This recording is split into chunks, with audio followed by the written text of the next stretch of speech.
विरह बान जी लागिया औषध लगे न ताही, सुसुकी सुसुकी मर मरी जीवे उठे कराही कराही। ये विरह प्रसंग चल रहा है। इसमें साहब कहते हैं विरह बान जी लागिया, विरह की का बाण जिसको लगा उसको ऐसी पीड़ा होती है कि सुसुक सुसुक मर मर जीवे। वो जब तक जीता है सुसुक सुसुक कर जीता है, दुखी होकर के जीता है।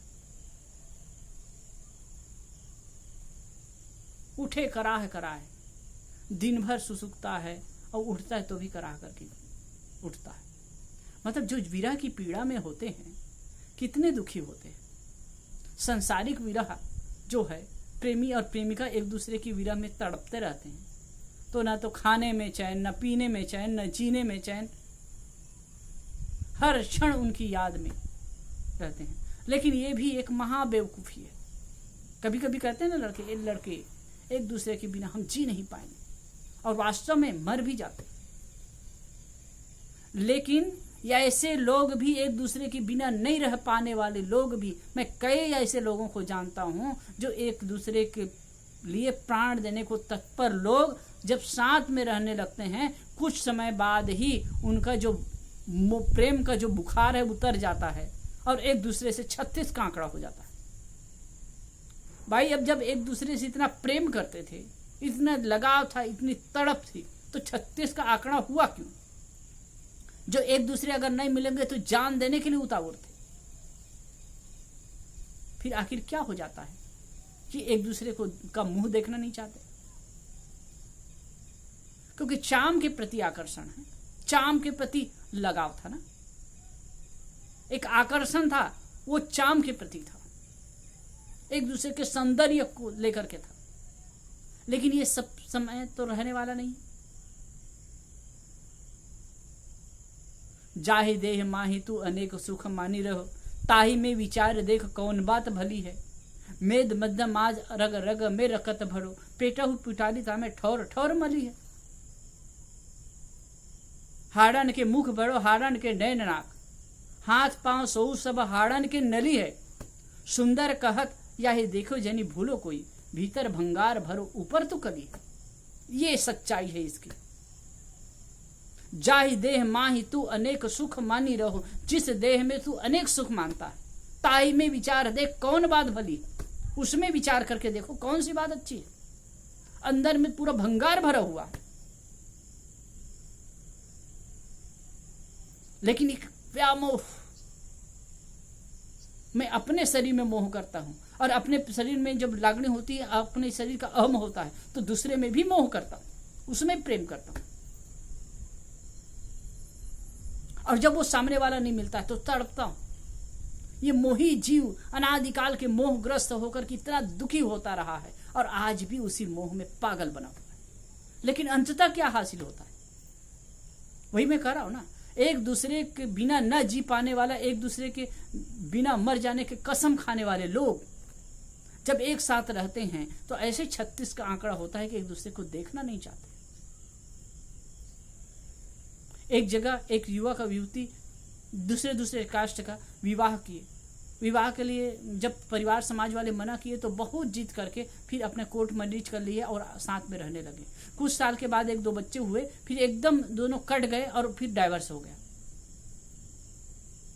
ये क्या तमाशा है? केवल पागलपन है सब। क्षणिक आवेश, क्षणिक जोश और बेवकूफी। देखिए, घर गृहस्थी संसार का नियम है, सामाजिक एक परंपरा है, एक नियम है, उसके अनुसार चलते हैं, ठीक है। लेकिन जब गृहस्थी परंपरा एक मर्यादा है और वहां रहते हैं, तो वास्तव में अगर कहीं अधिक मोह होगा, अधिक लालसा होगी, अधिक वासना होगी, तो वो काम नहीं बनेगा, वो ज्यादा दिन तक चल नहीं सकता। वहां भी प्रेम और समर्पण चाहिए, एक दूसरे को समझने की कला चाहिए, वहां चल सकता है। तो साहब तो यहां कह रहे हैं, वीरा बाण जी लाखिया औषध लगे न ताई। वीरा बाण जिसको लगता है उसको औषध नहीं लगता है। अब ठीक इसी प्रकार ये जो पिछली साखी में बात आई थी उसी ढंग से है कि जो अपने से अलग परमात्मा मान करके जो तड़पते हैं, जिनको विरह का बाण लगा हुआ, तड़पते रहते हैं। हे परमात्मा, कब दर्शन दोगे, कब दर्शन दोगे, कहाँ मिलोगे। कभी कभी हंसी आती है ये सब। भाई तुम्हारा परमात्मा तुम्हारे पास मौजूद है, उस चीज को आप समझिए, कहीं उसको लेकर के भटकने की आवश्यकता नहीं। एक तरफ तो कहते हैं कि सब जगह परमात्मा है, और दूसरी तरफ मंदिर और मस्जिद में ही उसको कैद करके रख लेते हैं। एक तरफ तो कहते हैं कि ईश्वर निराकार है, उसका कोई आकार नहीं है, निराकार परमात्मा है, और दूसरी तरफ दर्शन के लिए भी ललचाता है। अलख कहे देखन चाहे ऐसे परम प्रवीण, तुलसी जग उपदेश ही बन बुध अबुध मलिन। अलख कहे देखन चाहे, एक तरफ तो अलख भी कहते हैं और दूसरी तरफ देखना भी चाहते हैं। क्या तमाशा है। लेकिन ये जो विरह की जो व्यथा है लोगों की, अच्छे अच्छे साधक और संत होते हैं, त्याग वैराग संपन्न होते हैं, लेकिन विरह की वेदना में पीड़ित रहते हैं। एक बात एकदम तय है और कबीर साहब की सिद्धांत और विचार में पक्का है कि आपका परमात्मा आपसे अलग नहीं है, हर क्षण वो मौजूद है। बस अपने आप को निखारना और साफ करना है, अपने आप को क्लीन करना है।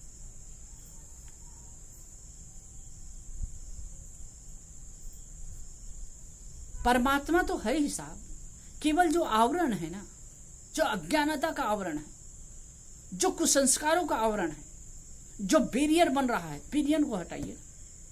बैरियर नहीं हटाते हैं, परमात्मा दर्शन चाहिए।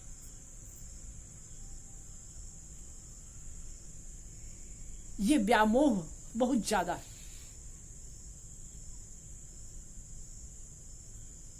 और बाहर से कुछ भी देखोगे साहब, देखी सुनी गुनी मन माही, और मोह मूल परमारथ नाही।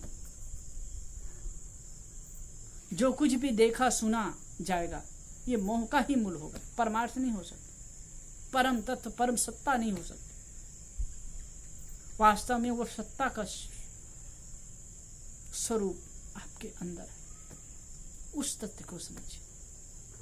उसको प्राप्त करना नहीं है, वो नित्य प्राप्त है।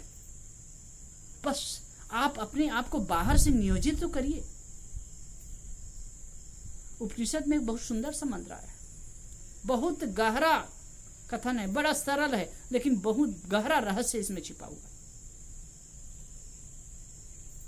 यदा पंचावतिष्ठन्ते ज्ञानानि मनसा बुद्धिश्च न विचेषति तामाहु परमाम गति। ये मेरे सत्संग में आता है ये मंत्र, प्राय बहुत मार्मिक था। यदा पंचावतिष्ठन्ते, जब 5 अवतिष्ठित ज्ञानेन्द्रियां मनसा सह, मन के सहित, बुद्धिश्च बुद्धि भी न विचेषति, जब चंचल नहीं होते हैं, तामाहु परमाम गति, तब उसे परम गति कहा जाता है।